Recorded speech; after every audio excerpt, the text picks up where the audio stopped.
se rapproche de la fin, hein, le 3.5, on va vérifier le taux de travail. Alors, l'Eurocode numéro 5, hein, puisque c'est le bois, nous dit que le taux de travail, hein, dont l'équation est indiquée ici, doit être inférieur ou égal à 1. Si on est inférieur ou égal à 1, le poteau, il tient. Il n'y a pas de souci, il ne va pas se casser, il ne va pas se briser, il ne va pas tomber en 1000 morceaux.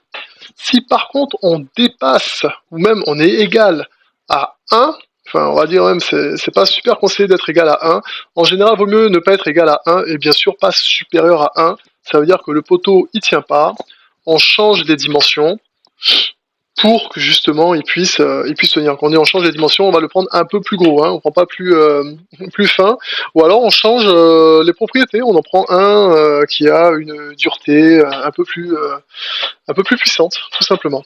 Donc pour pouvoir répondre ici, je vais juste remplacer par tout ce que j'ai trouvé auparavant. Ça fait que le taux de travail, là,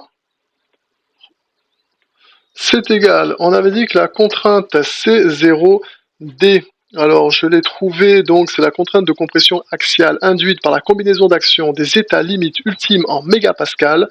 J'avais donc 8,72 MPa pour mégapascal. 8,72. Je divise par le fameux KCZ qui est égal dans notre cas aussi à KCY, puisque nous, dans le sens des Z comme le sens des Y, on a 750 mm, donc les mêmes dimensions.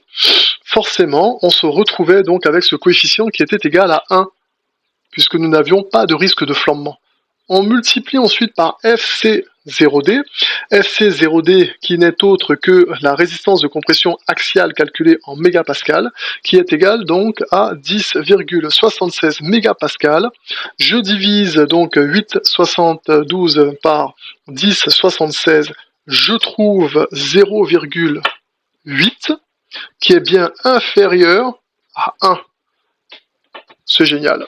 Voilà, tout simplement. Et donc, j'enchaîne directement hein, pour la conclusion, puisque en conclusion, qu'est-ce que je peux dire?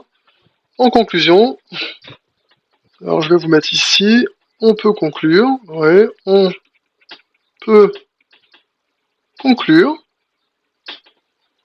que le poteau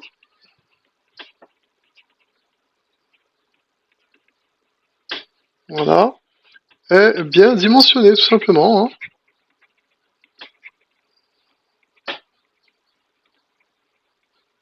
Voilà, tout ça pour ça. Et on a terminé avec ce petit exercice sur la compression d'un poteau en bois.